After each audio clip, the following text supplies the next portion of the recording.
Good afternoon બાળકો. આજે આપણે શું ભણવાના છીએ? हाँ 5 જેનું નામ શું છે? दोहे.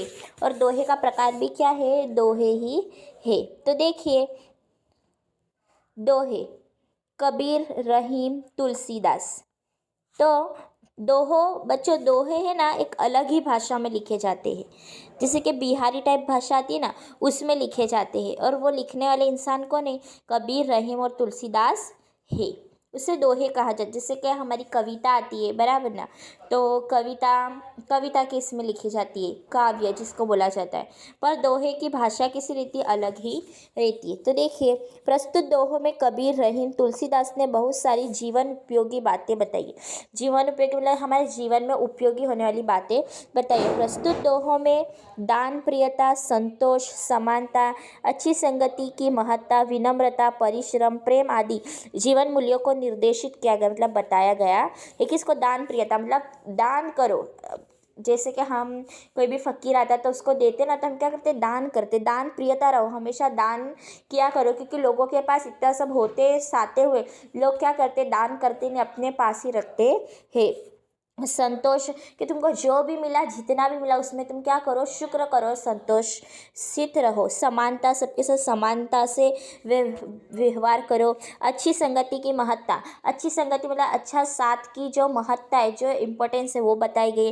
विनम्रता, विनम्र रहना चाहिए, हमेशा सबके साथ विनम्र, अच्छे से तरीके से बात करनी चाहिए वैसा. परिश्रम मतलब मेहनत. प्रेम आदि जीवन मूल्यों को निर्देशित किया गया है. संत कबीर 15वीं शताब्दी के कवि है. अभी कौन सी चल रही है बच्चों? 21. अभी 21 चल रही है. पर जो संत कबीर है वो 15वीं शताब्दी के क्या है? कवि है. आपने हिंदू और मुसलमानों को उनकी गलतियों के लिए फटकारा है और दोनों को हिल मिलकर रहने का उपदेश दिया. हिल मिलकर मतलब मिलजुल कर रहने के लिए क्या किया? उपदेश दिया है. रहीम का पूरा नाम अब्दुल रहीम खान खाना है. आप बड़े उदार और अनुभवी थे. उदार मतलब बहुत दिल वाले थे, जिनका दिल बहुत बड़ा रहता है उनको क्या बोलते हैं? उदार. और बहुत अनुभव था उनके पास. हिंदी में आपने बोध प्रेत दोहे लिखे हैं. जिसका कुछ बोध निकलता हो उसको क्या बोलते हैं?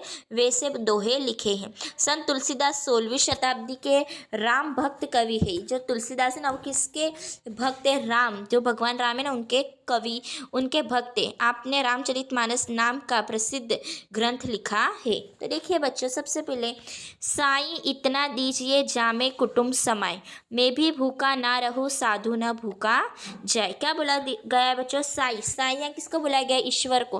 कि इतना दीजिए जामे कुटुंब समाए. जामे मतलब जिसमें कुटुंब मतलब जो कुटुंब रहता है ना, उसको, कि मेरा पूरा कुटुंब समा जाए उसमें.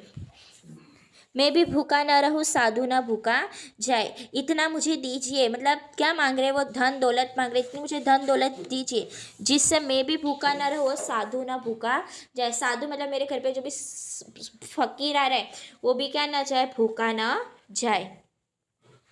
दूसरा, बिना विचारे जो करे सो पाछो पछताए, काम बिगाड़े आपनो जग में हो थसाए. बिना विचारे जो करे मतलब बिना सोचे समझे, बिना विचार मतलब बिना सोचे समझे जो काम करता है सो पाछो पछताए. उसको पीछे से क्या करना पड़ता है? पछताना पड़ता है. पाछो मतलब पीछे से पछताना पड़ता है. काम बिगाड़े आपनो जग में हो थसाए. काम बिगाड़े आपनो मतलब वो अपना, आपनो मतलब अपना काम क्या करता है? बिगाड़ लेता है, क्योंकि वो बिना सोचे समझे काम करता है. जग में होत हंसा. जग में मतलब दुनिया में होत क्या होती है? उसकी हंसा मतलब दुनिया में लोग उसके ऊपर हंसते हैं, उसकी हंसी उड़ाते हैं. तो क्या बोलते हैं कबीर जी? जो व्यक्ति बिना सोचे समझे काम करता है वो बाद में पछताता है.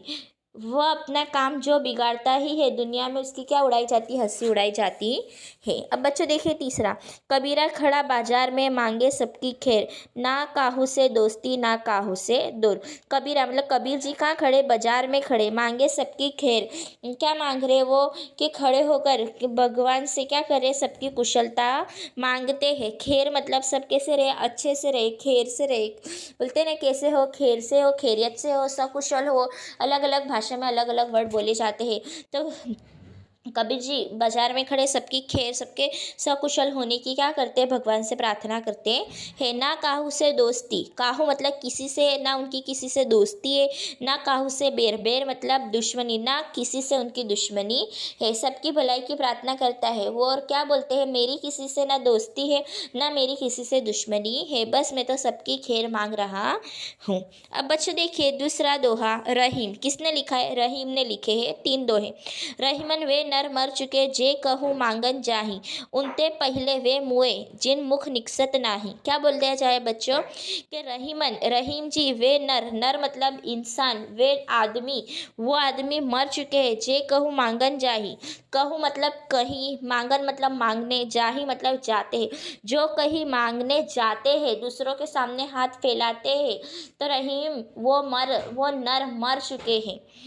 उनते पहले वे मुए जिन मुख निकसत नाही, उनते पहले मतलब उनसे पहले वे मुए, मुए मतलब मरे हुए, मुए मतलब मरे हुए। क्या बोलते कि उनसे पहले वो मर चुके जिन मुख निकसत नाही, मुख मतलब मुंह से ऐसा निकलता है निकसत नाही, मतलब हमारे पास कुछ भी नहीं है तुम्हें देने के लिए। तो रहीम जी यही बोलते हैं बच्चों कि मनुष्य मरे हुए हैं जो कहीं मांगने के लिए जाते हैं, परंतु उनसे पहले वे लोग मर चुके जो मांगने वालों को देने से क्या करते हैं, इनकार करते हैं कि हमारे पास तुम्हें देने के लिए कुछ भी नहीं है। अब देखिए बच्चों दूसरा, जो रहीम उत्तम प्रकृति का करी सकत कुसंग, चंदन विष व्यापत नहीं लिपटे रहे भुजंग। जो रहीम उत्तम प्रकृति, उत्तम मतलब अच्छी, प्रकृति मतलब स्वभाव, के जो कैसे है अच्छे स्वभाव के लोग हैं, जिन जो एकदम शरीफ है, उनको क्या बोलते हैं, उत्तम प्रकृति के लोग। का करी कसत सकत कुसंग, कुसंग मतलब खराब संग, संग मतलब साथ, के जो लोग हैं ना अच्छे हैं एकदम शरीफ है, तो उनका कुसंग मतलब खराब संग, खराब साथ कुछ भी बिगाड़ सकता नहीं है। चंदन विष व्यापत नहीं लिपटे रहे भुजंग। फिर किसका उदाहरण देता है कि चंदन का जो लकड़ी आती है ना उस पे विष व्यापत मतलब फैलता नहीं है, चंदन के लकड़ी पे विष फैलता नहीं है।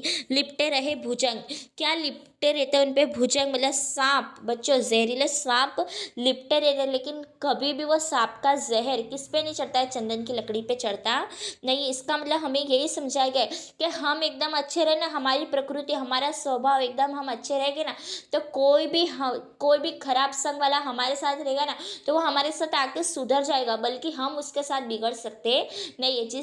जो किसके उदाहरण द्वारा समझाया गया है, चंदन की लकड़ी और भुजंग मतलब सांप के द्वारा समझाया गया है कि चंदन की लकड़ी पे इतने सांप लिपटे रहते हैं, लेकिन फिर भी सांप का जहर चंदन की लकड़ी पे चढ़ता नहीं, क्योंकि लकड़ी कैसी है, उत्तम प्रकृति, उसका स्वभाव कैसा है, अच्छा है।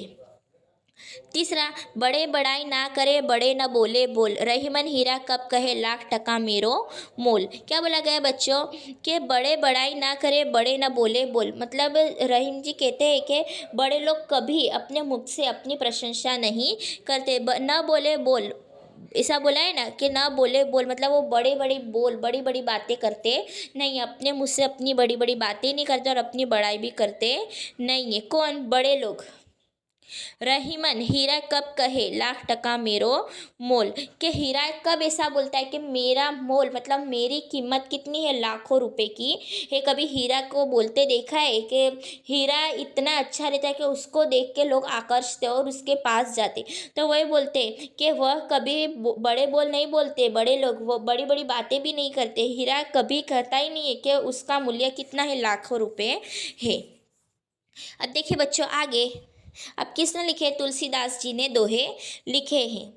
आवत हिय हर्षे नहीं नेनन नहीं सने, तुलसी वाहन चाहिए कंचन बरसे मेघ, के आवत नहीं हिय मतलब हृदय में, उनके दिल में, हर्षे, हर्षे मतलब खुशी, हर्षे मतलब खुशी, के जिनके दिल में तुम्हारे लिए खुशी नहीं है, नेनन नहीं स्नेह, नेनन मतलब आँखों में, स्नेह मतलब प्यार, के जिनकी आंखों में तुम्हें देखकर क्या नहीं आता है, प्यार नहीं आता है।